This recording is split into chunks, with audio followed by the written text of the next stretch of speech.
What's up guys? Massive attack on India's enemy. Something big just happened in Myanmar. भैया क्या हो गया वहां पर, देखते क्या है पूरा मामला। चैनल पे तो प्लीज सब्सक्राइब और वीडियो कर दें लाइक। 1 2 3 गो।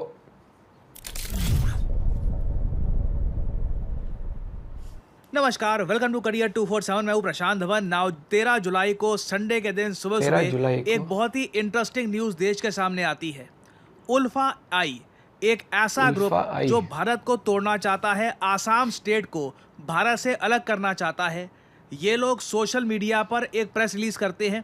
वहां पर ये लोग कहते हैं कि भारतीय सेना ने हम पर बहुत ही बड़ा ड्रोन अटैक किया है, एक बड़ा हमला हुआ हम पर। ये लोग एक्चुअली म्यांमार में छुपे हुए थे। अब मैं आपको अगर मैप में दिखाऊं, यहाँ पर इधर यहाँ पे आप लोग देख पाओगे ये आसाम स्टेट है और ये यहाँ पे है म्यांमार। तो म्यांमार की बॉर्डर के आसपास उल्फा आई के लोग छुपे रहते हैं और काफ़ी बार आसाम में जो सरकार के ऑफिसर्स हैं, जो पुलिस ऑफिसर्स हैं और इवन जो सिक्योरिटी पर्सनल हैं, उन पर ये लोग अटैक करते हैं। तो उल्फा आई अचानक से सामने आता है और कहता है कि हम पे बड़ा ड्रोन अटैक हुआ है। जब कई जर्नलिस्ट भारतीय सेना से पूछने जाते हैं कि क्या सच में भारत ने एक सर्जिकल स्ट्राइक कर दिया है क्या, और इस बार पाकिस्तान में नहीं, इस बार ये म्यांमार में हुआ है, भारतीय सेना चुपचाप कहती है कि नहीं, हम इसके बारे में कुछ कह नहीं सकते, कोई इंटेलिजेंस है नहीं। ऑलमोस्ट एज इफ हम इसको ग्लोरीफाई नहीं करना चाहते। इंपॉर्टेंस नहीं दे रहे इसके बारे में। उल्फा आई कह रहा है कि हमारा बहुत नुकसान हुआ है, इनका एक बहुत ही सीनियर लीडर है, ये भी यहाँ पर मारा गया। मगर भारत यहाँ पर बिल्कुल चुप है। और अगर यहाँ पे आप सोच रहे हैं वेट, उल्फा, इनके बारे में सुना है मगर ये उल्फा आई कौन सा है? अगर मैं गूगल करूँ उल्फा तो ये आता है United liberation front of Assam. तो ये उल्फा आई क्या है ये भी थोड़ा सा समझ लीजिए। देखिए, उल्फा आई और उल्फा दोनों में फ़र्क है।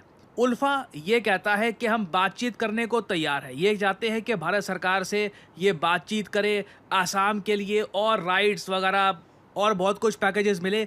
इन लोगों ने आसाम को भारत से अलग करने की अपनी जो डिमांड है ये छोड़ दी है। ये मैं उल्फा की बात कर रहा हूँ। मगर उल्फा के साथ साथ एक और संगठन है उल्फा आई। ये जो आई है यहाँ पर, दिस स्टैंड्स फॉर इंडिपेंडेंस। इस ग्रुप को लीड करता है परेश बावरा और इसने ओपनली डिमांड करी है कि आसाम को भारत से अलग किया जाए। अलग होना है भैया, क्या चल रहा है? आई का ज्यादा समर्थन आपको आसाम में मिलेगा नहीं। आप काफ़ी बार मेरी वीडियो की कमेंट सेक्शन में ही देखते होंगे, कई लोग हैं आसाम के, दे आर प्राउड इंडियंस। और मेरी कमेंट सेक्शन क्या, वैसे भी आप अगर बाहर निकलते हैं, ट्रैवल करते हैं, आप आसाम में जाओगे, you will feel the patriotism. वहाँ की जो अच्छी खासी majority population, they are true Indians, वो भारत से अलग होना बिल्कुल नहीं चाहते। मगर एक ग्रुप एग्जिस्ट करता है, वो कहता है कि जी नहीं, हम अलग करेंगे आसाम को भारत से।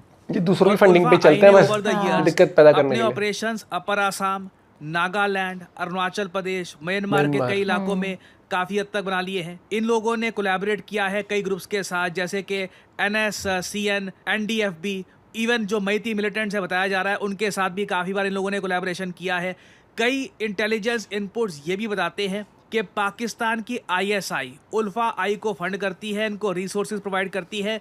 कई जो चाइनीज़ एंटिटीज़ हैं वो इनडायरेक्टली इनको सपोर्ट करती है। काफ़ी बार चाइनीज़ मेड वेपन्स मिले हैं इनके यहाँ से, जब भी इनके जो मिलिटेंट्स हैं मारे जाते हैं। और भारत लंबे समय से म्यांमार को ये कहता आया है कि म्यांमार का जो सगाइंग रीजन है वहाँ पर ये लोग छुपे रहते हैं। जब भी इनको मार पड़ती है भारत में, ये भागकर चले जाते हैं म्यांमार के जंगलों में, वहाँ पर खुद को वापस रीबिल्ड करते हैं और फिर से नए अटैक्स लॉन्च करते हैं। तो अगेन इस बार जो ये न्यूज़ सामने आई है कि जो सीधा यहाँ पर म्यांमार के जंगलों में उल्फा आई के लोग छुपे हुए थे, एक मैसिव ड्रोन अटैक होता है। बताया जा रहा है 100 से ऊपर ड्रोन भेजे गए, पूरा आसमान ड्रोन से ढक गया लगातार। वहां से फिर वो पूरी क्लास लगी है, बरसा रहे थे और बहुत सारे जो उल्फा आई के लोग हैं इस तरीके से मारे गए। ये अगेन रिपोर्ट किया जा रहा है न्यूज़ आउटलेट्स में। उल्फा आई ने भी अपनी स्टेटमेंट में कहा है कि इनका जो ये लीडर है यहाँ पर, नयान असम, ये मर चुका है। बट इंडिया इस वक्त बिल्कुल चुप है। ऑफिशियली हमने कहीं से भी कंफर्मेशन नहीं दी है कि कुछ इंडियन आर्मी ने अपनी तरफ से एक बड़ा ड्रोन स्ट्राइक किया है in the territory of Myanmar.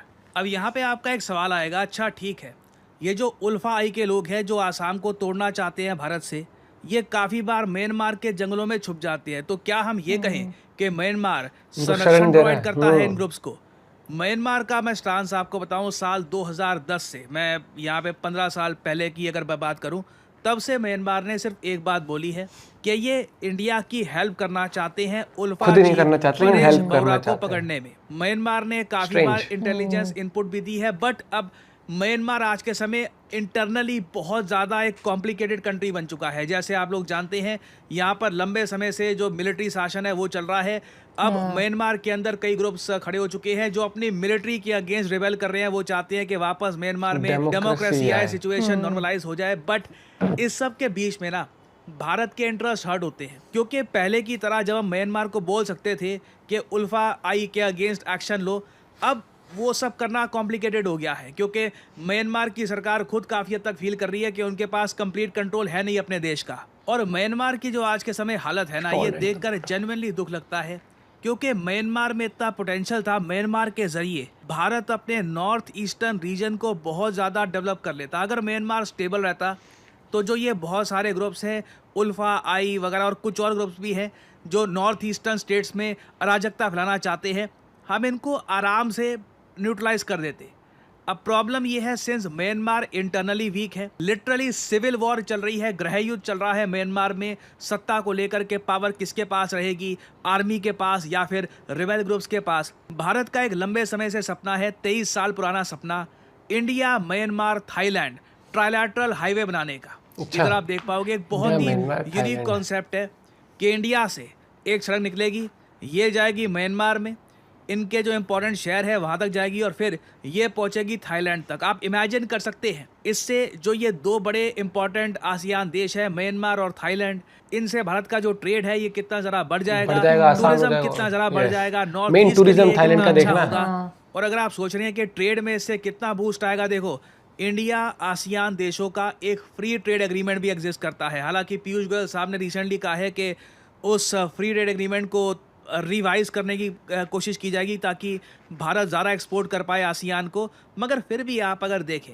इतना पोटेंशियल है, बट अनफॉर्चुनेटली जो ये ग्रुप्स हैं जिनको काफ़ी बार पाकिस्तान और चाइना इंडायरेक्टली फंड करते हैं, इस वजह से भारत को कई दशकों तक जो इकोनॉमिक फ़ायदा मिल सकता था वो मिला नहीं। बट एटलीस्ट मैं कहूँगा रिसेंटली काफ़ी अच्छी न्यूज़ सामने आई है, कई उल्फा आई के मेंबर्स ने सरेंडर किया है। जब ये सरेंडर करते हैं तो उसके बाद और जानकारी मिलती है कि उल्फा आई के हथियार वगैरह कहाँ पर छुपे हुए हैं। रिसेंटली 30 किलो एक्सप्लोसिव मिले हैं एक जंगल में छुपे हुए। और अब जो ये ड्रोन स्ट्राइक हुई है, इसमें डेफिनेटली उल्फा आई का भारी नुकसान हुआ है। अब ये ड्रोन स्ट्राइक किसने करी है?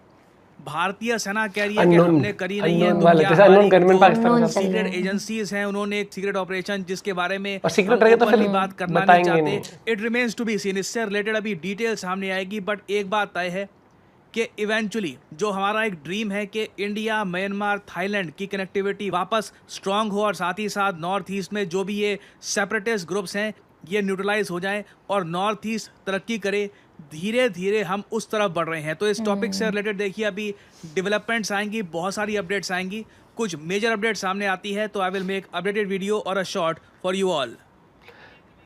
ये जो उल्फा बताया ना, उल्फा नाम था, उल्फा आई, भाई ये देखो ये क्या होता है, ये जो संगठन होते हैं ना, ये बहुत सारे, ये खुद पन पे नापन पे एक माइंडसेट क्रिएट करा जाता है लोगों का। कुछ लोगों को हायर किया जाता है, कहता है आपकी सैलरी, आपकी तनख्वाह, आपके लिए पैसा हम देंगे, तुम्हें बस ये संगठन चलाना है, तुम कुछ प्रूव कर पाओ ना कर पाओ उससे मतलब नहीं। हाँ, उससे मतलब नहीं होता उनका। सिर्फ ये लॉजिक होता है कि भैया तुम्हें बस उस एरिया में अनसर्टेनिटी वाला माहौल पैदा करके रखना है। इनको पता नहीं कि औकात नहीं है कुछ करके इंडिया को अलग कर दें, आसाम को अलग कर दें, लेकिन फंडिंग पर चलते हैं। जैसे वो खालिस्तान वाला मूवमेंट चलता रहता है ना, वहाँ पर हर एक चीज में ये चीज होती है और लोगों को लगता है कि भाई सच में वो लोग सताए हुए हैं। ये जो है ना, ये कोई सताया नहीं, ये एक ऑर्गेनाइजेशन चल रही है जबरदस्ती का। जैसे एक देश की आर्मी होती ना, ये खुद की एक आर्मी लेके चल रहे हैं। जैसे हम लोग इंडिया नहीं, अगर सताए हुए तो एक चीज बताओ, जो पंजाब में लोग रह रहे हैं वो क्या सताए हुए हैं? कंपनीज नहीं है वहाँ पे, उनको रोजगार में क्या नहीं मिल रहा है? देश में मतभेद 36 होंगे, लेकिन आप देश से अलग होने की बात नहीं करोगे ना। जबकि ओवरऑल आपको देखिए कि हमेशा जाती ही हो रही है किसी के साथ, बिल्कुल। और ये देखना क्या होता है कि ये अपने आप को मसीहा समझते हैं, बहुत समझते हैं। क्यों? ये जैसे वो उल्फा की आर्मी होगी एग्जाम्पल, तो ये जो आर्मी है ना, इनको सैलरी मिलती है, तनख्वाह मिलती है, इनको लगता है कि हमें तनख्वाह मिल गया, पेट्रियोटिज्म है। ये पेट्रियोटिज्म रियल में नहीं है, एक देश के लिए आप कर रहे हो। वो एक फंडिंग ऑर्गेनाइजेशंस रहती हैं बस, जिनका काम है दिक्कत पैदा करना। लेकिन उन लोगों में इतना जोश भर देंगे, ब्रेन वॉश कर देंगे, उनको लगेगा भैया सच में हम तो किसी एक मकसद पर निकले हुए हैं। अपना पॉइंट ऑफ व्यू शेयर करें। और मुझे लगता है कई बार इन चीज़ों के अंदर ना सीक्रेट एजेंसीज का हाथ होता है, एग्जाम्पल, तो फिर वो बताए, वो सामने आने बहुत सारी चीज़ें। अपना पॉइंट ऑफ व्यू शेयर कर सकते हो। मिलते हैं वीडियो के साथ, बाय, टेक केयर।